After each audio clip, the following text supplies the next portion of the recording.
car. Alright everybody, how's it going? Now then, it's MOT time on the old Copart car. So if you've seen in other episodes, if you go back and look at other episodes, I bought a car from Copart. I've been doing it up slowly, and as it passed the MOT, well, before we get to the MOT, there was a few more hidden jobs that I had to do. One I had to do, the other one was just having a peek. You got to have a peek, have an overlook, see what's what.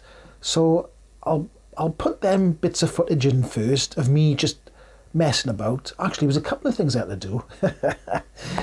I'm forgetting what I had to do now. But I'm going to put them in, the footage in, and then when we get to the end of the video, you'll see if the car drove all right, if it passed the MOT, and everything was tickety-boo. So, without further ado, let's crack on. Ho-hoy! Right, here I am again outside. There's the new back brake discs I put on, and pads. Starting to go rusty already because I haven't moved the car. Taking the top shock mount off on this side, and the top shock mount off on this side. And the reason being is the bottom shock mount there look,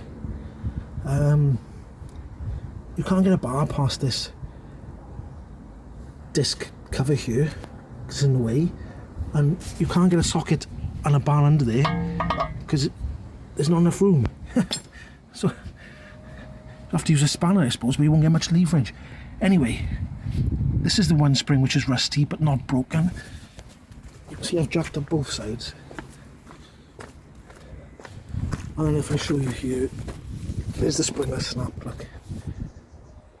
There, snapped there, and you can see the bit left off. There's a bit left off there, look. So I'll pull that out. And I got new spring there, new spring there. Might as well do it in pairs. Right, okay, this is the driver side. No, sorry. That is the driver side that wasn't snapped. This is the passenger side that has snapped on the bottom there. Can you see there? Right, now if I just put that there, stop moving. This is an original Vauxhall spring, and this side has already been changed, and you can see why by look how skinny and twiddly the original Vauxhall one is compared to the springs you buy aftermarket. That's almost twice as thick as the little squiddly piddly ones. That's the original Vauxhall one, that is, with the little squiddly piddly top spring. This is one aftermarket one that's been changed, but it has gone a bit rusty. So the coating is better on that one, but the metal's thicker on this one. Doesn't mean it's better, but these do tend to snap, these Vauxhall ones. And if I go and show you on the car now, on the car I have put new spring there, lovely. Go on to this side, and we have a matching spring, but there, nice.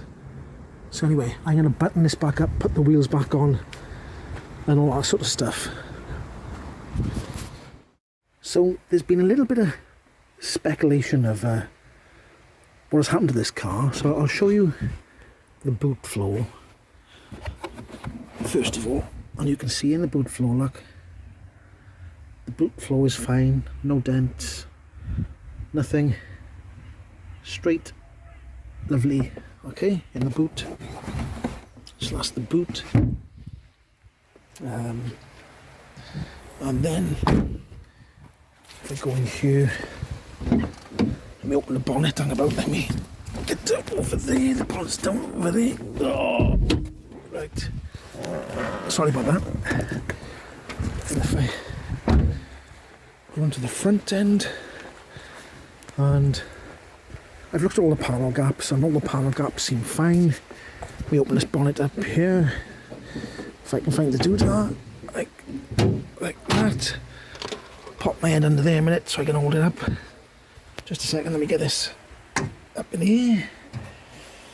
And right, so the front end. I've looked down at the chassis legs. That one's okay. It's harder to see this one, but it does look okay. You have to trust my opinion because you can't see it from here. It doesn't look like it's been tampered with. You can see a little bit of it there, a little bit there, down there, but it's straight. Nothing looks broken up here. The aircon isn't coming on, so that sort of made me think, oh, hang about, as I had a front end bash. But I did try, is the thing under there for the gas, and it has got gas in there, so there's another problem with it might be slightly low on gas, but it's holding gas. So, and I can't see any sort of visible signs of damage other than that there. So, and then the glass, for instance, I don't know if you can see there, all the glass panels have still got GM written on them. I mean, they could be second-hand glass gone in there, but it has got tinted glass at the back, and you see they look GM there, look.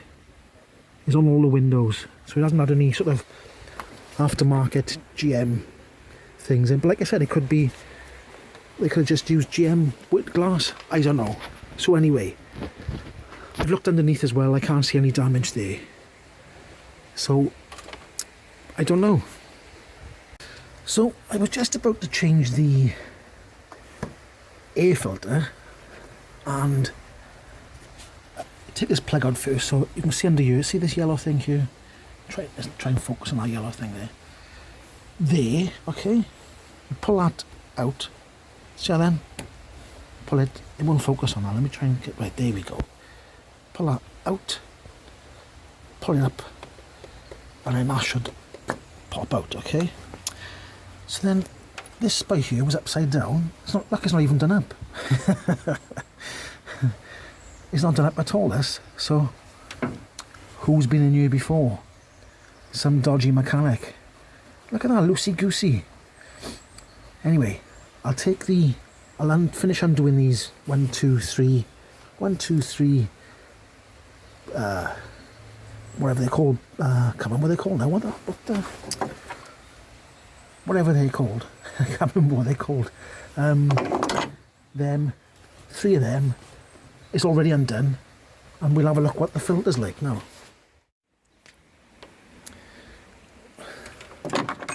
Right, I've popped that out of there, from there, and I did say there was 1, 2, 3 of them, but there's a sneaky one there as well. So let me undo that one there.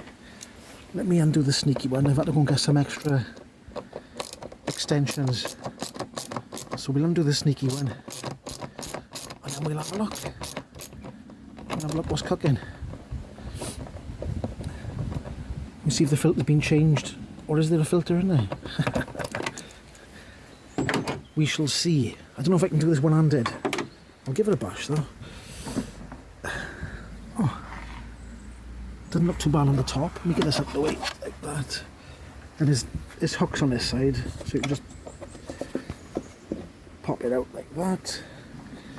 Put it over there. Let's have a peek underneath, is it? Because that's where the dirt usually is. Oh, if I can get it out. Come on. Come out. What's it going to look like? Are you ready? Ta-da! Oh, it's not bad at all, is it? So it looks like the air filter wasn't done that long ago, and obviously whoever did do it didn't like doing things back up, did they? So here we go. I better check all the nuts and bolts on this car. Anyway, air filter. Should I get a new one anyway? Nah, it's got a couple of... I will get one, but that's alright for the time being. Anyway, let's crack on with something else. So here's another problem I've got to try and correct, is on this side, look, this is where the number plate screws into, and on this side I got nothing to screw into. Now, I could use sticky pads, but I don't know if you can see, I'll try and come up here, this is really angled and curved, and I think if I put sticky pads on, it's just going to pull off eventually, and then it'll just fly away into the wind, and I'll have no number plate. So I'm going to try and, I found a piece of plastic, and I'm going to try and weld that in there with a soldering iron. Now, I've done it before, and it's been quite successful. So I'm going to give it another bash by it and try and weld that in by there. Anyway, here we go. Okay, so there we go. That is my repair piece. Doesn't look pretty, but it's behind the number plate. And obviously if you see plastic welding, you've got to go through this plastic and through that plastic to get a good, to get a good bite and then smooth it out. You can't just go over the top of the plastic, you've got to go through to the other side. That's what I've done, so let's hope it holds. Right, okay, here we go. Front number plate on. Hopefully it holds. I've put 2 number plate sticky pads on there as well, just in case that comes off. I don't think it will though, but that's that done there. And then I've put, I can only get a silver one for now. I'll have to spray that one away, I guess, a bit better. So that's on there, because you need that on for the MOT, I would presume. And back number plates on, but I must have overcooked these bolts a bit, because I don't know if you can see there, look, see, it's cracked it, look. So me and my Neanderthal hands have over tightened the back number plate, so I'm probably have to get another back number plate, but it should go through an MOT. Anyway, that's another story. So MOT should be not too long now. Alright there then, okay, here we go. I'm walking down the hill now towards, let me turn the camera around a minute. Oh, well. There's a car coming up now, and I'm going to put the camera down. Put the car past the MOT. Ho-ho!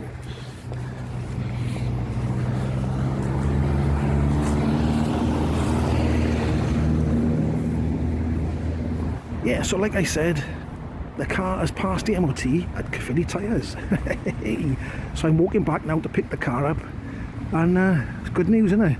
And the car drives alright as well. So anyway, let's get down here and pay for the MOT. Okay then, so there you go.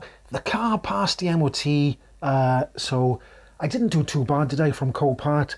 There was a few problems, like it needed 2 springs. Well, I'll end up buying 4 altogether. But and the brakes, but I mean, when the car's been sitting, the brakes do get a bit dodgy. But I had to do all them things first before I took it for the MOT. And when the guy phoned up from the MOT place to say my car was done, he did say it passed with flying colours. So there we are. So that's not so bad, is it? So the car's done. It's passed its MOT. The only thing is, Copart, it did say that the logbook was on file, or the V5 was on file, and they're supposed to send that logbook off in my name, I think, and they haven't done it. So I've only just sent off the logbooks, and it's Christmas, so there's going to be a while before I'm driving the car, because apparently you can't tax the car anymore. You can't, if you get a V62, you can't tax the car unless the car was in your name before, something like that, blah, blah, blah. Anyway, so I'm going to have to wait. Anyway, if you enjoyed this little bit of a series on the Copart car, give it a thumbs up or give it a thumbs down. I don't mind either way, just do something. And subscribe, click the notification bell, do all them nice things. Anyway, I'll see you in the next one. Ho-hoy!